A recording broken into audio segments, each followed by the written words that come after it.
Assalamualaikum warahmatullahi wabarakatuh. Sebelumnya perkenalkan, saya Monika Duri, mahasiswa Pendidikan Jarak Jauh Universitas Islam Negeri Syekh Nurjati Cirebon. Di sini saya akan mengulas sedikit materi tentang mawaris sebagai bentuk pemenuhan tugas mata kuliah praktik ibadah. Semoga bisa bermanfaat.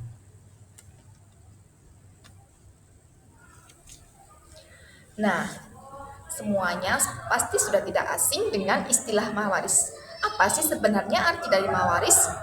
Ya, mawaris adalah ilmu yang mempelajari pembagian harta peninggalan seseorang yang meninggal kepada ahli warisnya berdasarkan syariat Islam. Disebut juga sebagai ilmu faraid. Jadi, ilmu mawaris itu juga bisa dikenal dengan ilmu faraid. Nah, adapun ilmu tentang pembagian warisan itu memiliki beberapa tujuan. Di antaranya, yang pertama adalah untuk menjaga hak ahli waris. Kemudian yang kedua adalah dengan terjaganya hak-hak ahli waris tersebut itu bisa mencegah perebutan dan juga konflik keluarga. Dan yang terakhir adalah untuk mengamalkan aturan dari Allah secara adil dan jelas.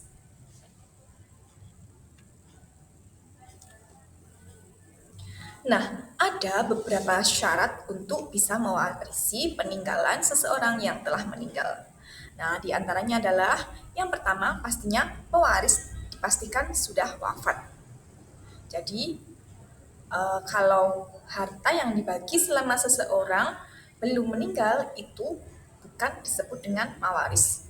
Kemudian yang kedua adalah adanya ahli waris yang masih hidup. Kemudian dan tidak memiliki penghalang waris seperti membunuh pewaris. Jadi misalkan pewaris yang wafat tadi itu wafatnya karena dibunuh oleh pewaris, itu hukumnya tidak sah. Kemudian begitu juga pewaris itu harus beragama Islam. Jadi antara yang mewarisi dan juga yang diwarisi itu harus sama-sama beragama Islam. Jika mereka berbeda agama itu maka bukan atau tidak memenuhi syarat dalam ilmu mawaris.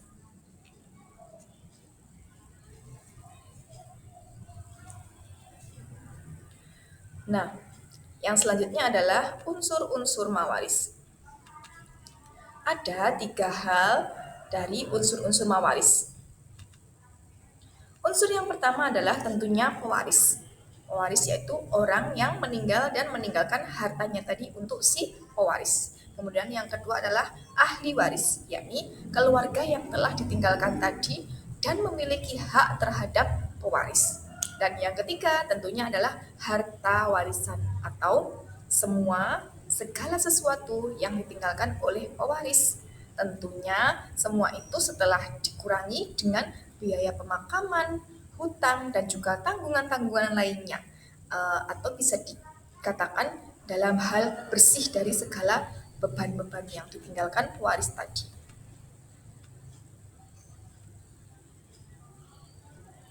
Nah, ada beberapa kelompok ahli waris. Yang pertama adalah ahli waris dari pihak laki-laki, yakni ada ayah, kakek, anak laki-laki, suami, saudara laki-laki, paman, dan lain-lain.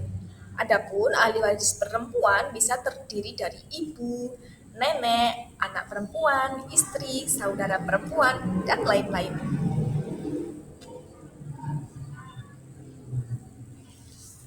Nah, dalam ilmu waris sudah ditetapkan bagian-bagian yang pasti, di mana suami itu bisa mendapatkan bagian setengah ataupun seperempat. Sementara jika istri itu bagiannya setengah dari suami atau bisa dikatakan dengan seperempat atau seperdelapan.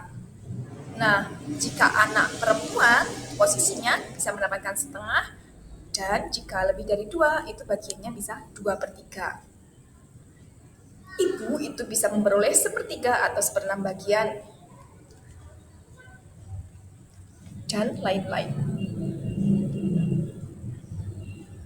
Nah, contoh kasusnya adalah jika ada seseorang lelaki yang wafat meninggalkan istri dan dua anak, di mana anak ini adalah satu laki-laki dan yang satu perempuan, maka pembagiannya adalah sebagai berikut. Nah, istri itu mendapatkan 1/8 bagian, sedangkan sisanya itu dibagikan kepada anak laki-laki dengan perbandingan 2:1. 2 untuk laki-laki dan 1 untuk perempuan. Karena dalam Islam, kedudukan laki-laki itu harus mendapatkan 2 kali lipat dari perempuan. Nah, hikmah dari belajar mawaris adalah untuk menjalankan perintah Allah, menjaga keharmonisan keluarga, dan juga meminimalkan sengketa serta kedoliman. Sekian dari saya, semoga bisa membawa manfaat. Akhirul kalam, wassalamualaikum warahmatullahi wabarakatuh.